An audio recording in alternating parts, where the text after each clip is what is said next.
It's the Daily Dog. Hey y'all, welcome back to the Daily Dog.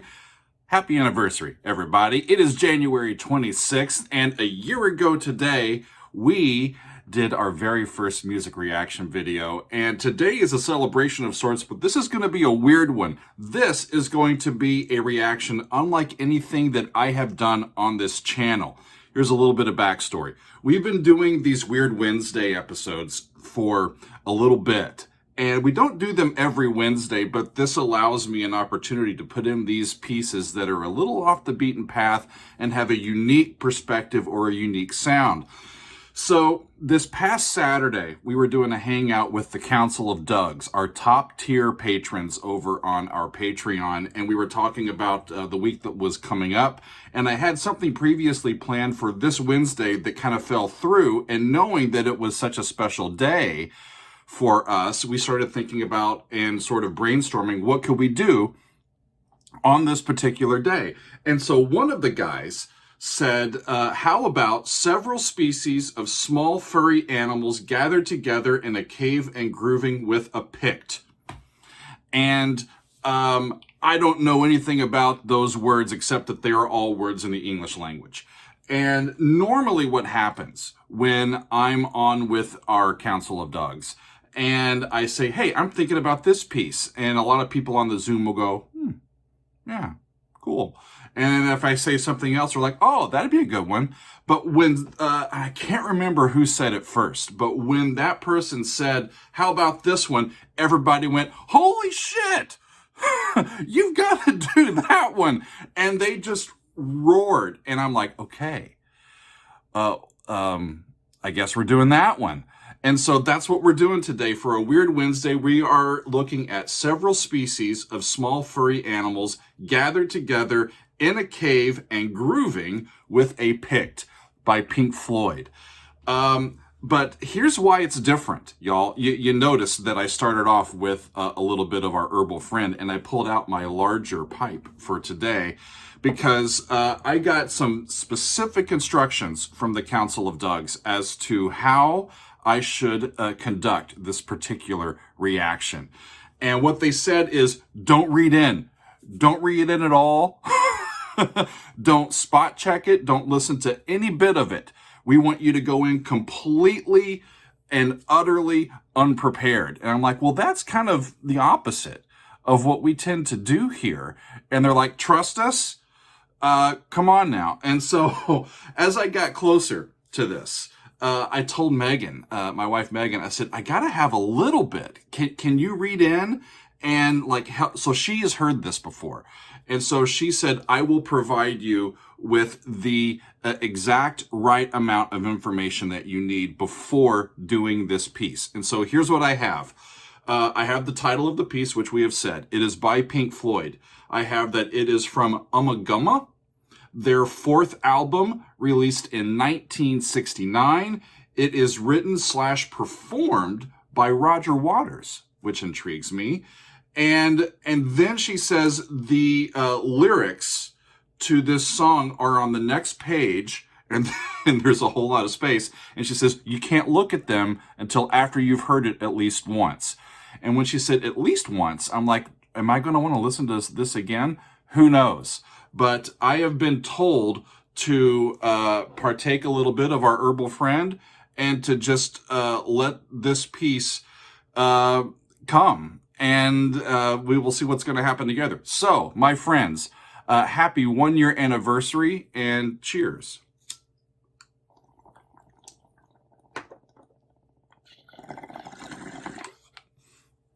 Oh, yeah. It's going to be a good one. I can already tell. It's going to be, I have no idea what's coming. I can tell you that that's the longest title that I've ever seen for a particular piece. And part of the thing that I'm worried about coming into this is how am I possibly going to say classical composer reacts to, and then put that all in, and then the Pink Floyd and everything, and get under 100 characters. I don't think it's going to be possible. But what if I say middle-aged guy smokes weed on the internet? That might draw some views. So I'm going to dive in.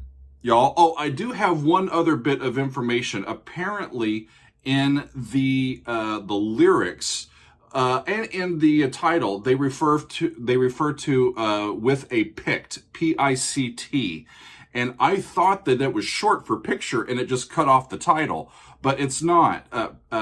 In this circumstance, a pict is an ethnicity of people that lived in what is now northern and eastern Scotland many hundreds of years ago, back during the Middle Ages.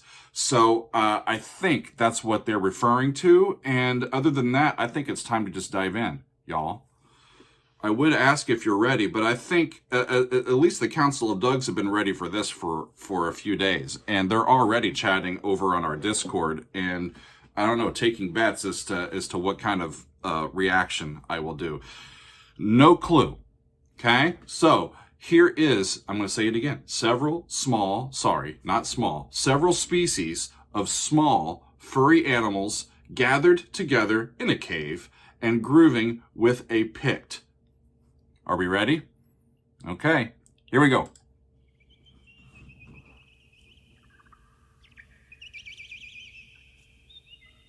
Bird, which I wouldn't count as furry.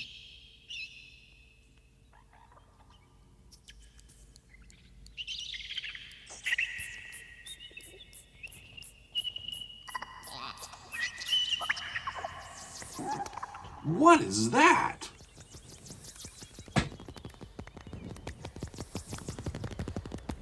In this ear. Is that a beaver playing the drums? What the fuck?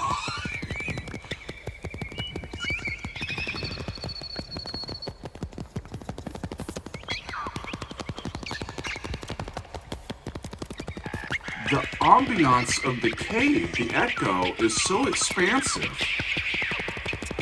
Did Roger actually go into a cave and bring a recording equipment?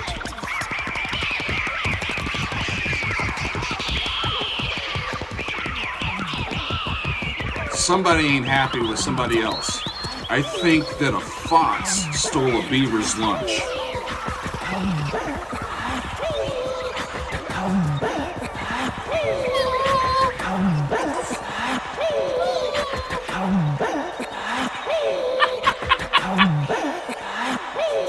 Am I getting punked?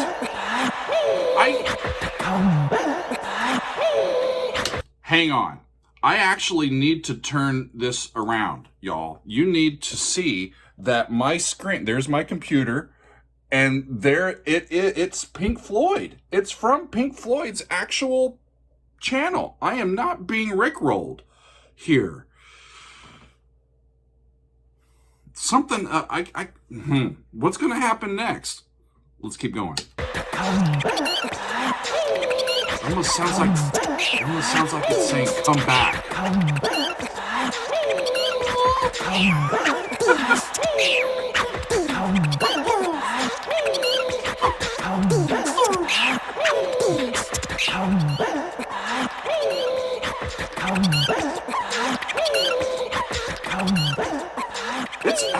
It's expertly mixed.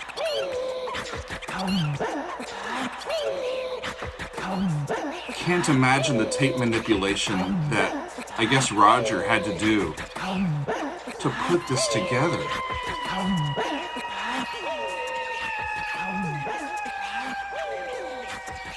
Is it mating season? Apparently. I would say that animal has a good grasp of his half steps. It's a little pitchy. Come back. That's what that sounds like. I can't do it. What the? I've been in a few caves, y'all. And I have not ever heard a critter band that is advanced as this one. What kind of caves do y'all have in Britain? Now they're just arguing with each other. It's like Thanksgiving table.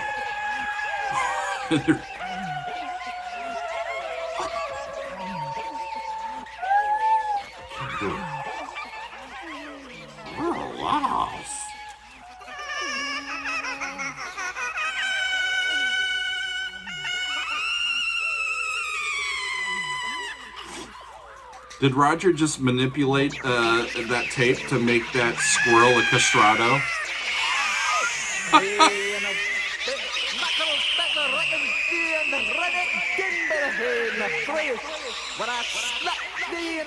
That's a human.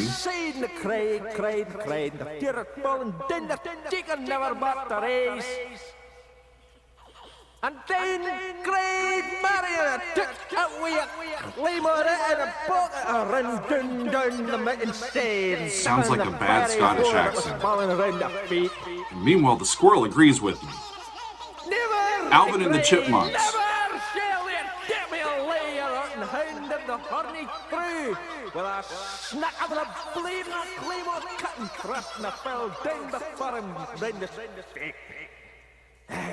Is this, how long is this track? We're almost already done. I can't believe this is the entire track on a Pink Floyd album.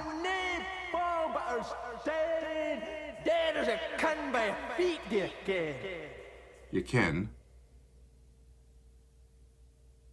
And the wind cried. And the wind cried. Huh. Is that? The Wind Cried Mary is that's a or the Wind Cries Mary. That's a Hendrix reference, right? Was that Hendrix song out? Must have been, right? I understand, y'all, and you're right. I'm going to listen to at least part of it again because now I'm looking down at the next page so that I can see these lyrics. And it sounds like an Englishman trying to approximate Scottish. Oh, man. And I can't even really make sense of these. And I and a bit o' mackerel fiddler rackin' fear, and I ruddered down by the Hade and the Fur. I don't even know if this is actually accurate, but it does look at the end.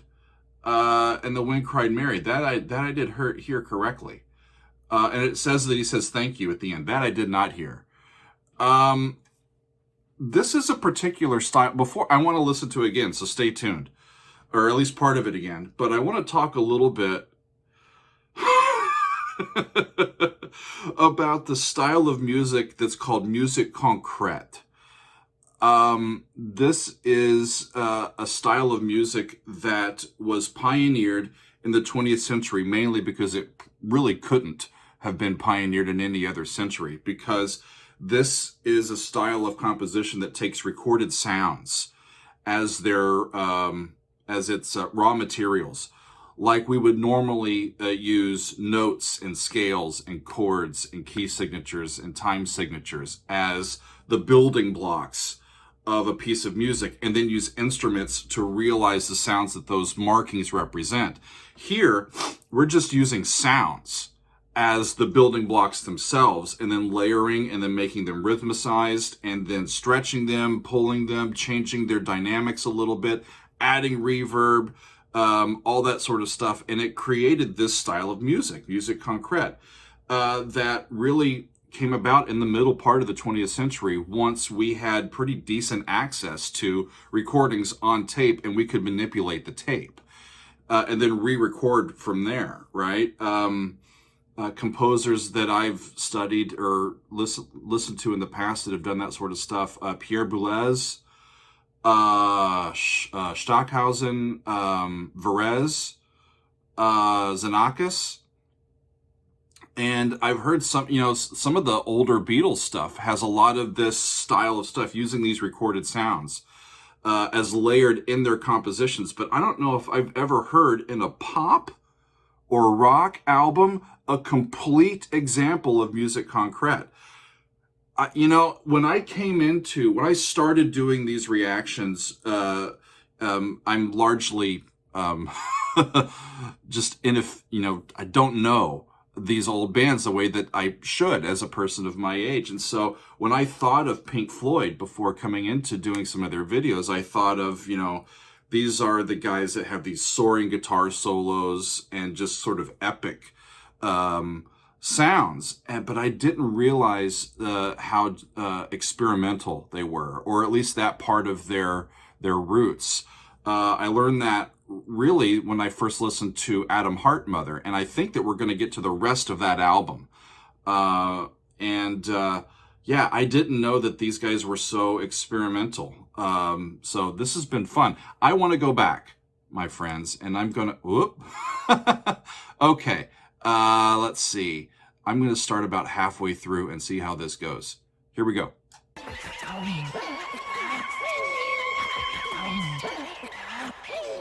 It's just so strange.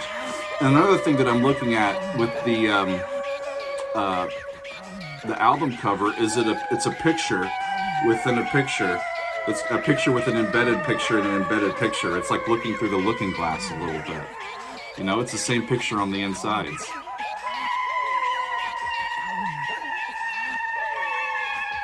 That's got to be Roger then performing the that makes sense. A Brit trying to do a Scottish accent, or maybe he's trying to do a poor one for effect.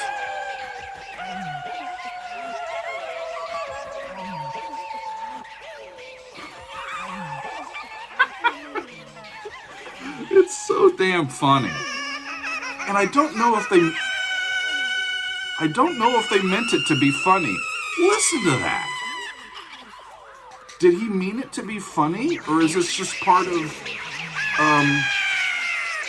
a soundscape in the midst of an album that's just elongated?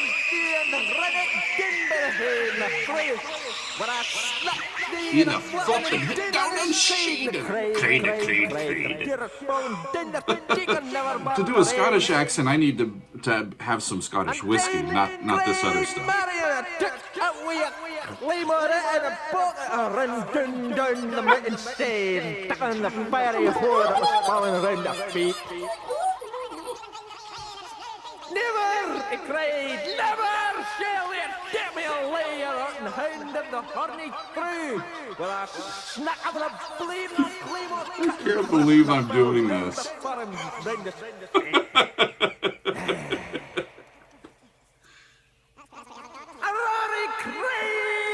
And a roar he cried, frae the bottom of his heart,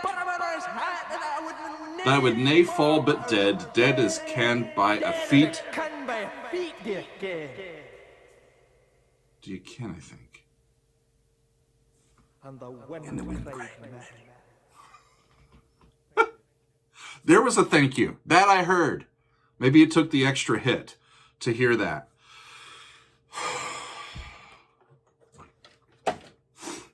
I can't believe that I just did that on the 1-year anniversary of this channel, doing music reaction videos. The Council of Dougs is, you got one on me. This was fun. It really was, all the stuff that's going on in the world.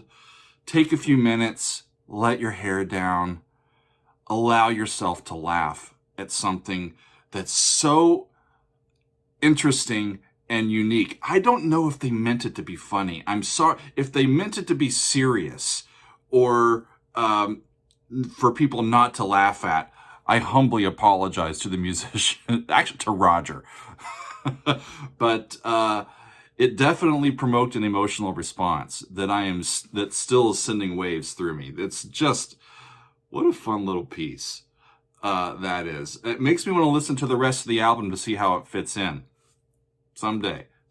So, my friends, I think that's about the weirdest a Weird Wednesday might be able to get. But who knows? Maybe we're just scratching the surface. So hang with me and keep tuning in, and we'll keep coming back to some of this off the beaten path stuff. But I thoroughly enjoyed myself today. Thank you to our patrons who care so much about what we're doing here and really help us out and participate really in how the channel operates and what stuff we get to. So wonderful. Still can't stop laughing. Thanks, y'all. We will see you next time on another edition of the Daily Doug.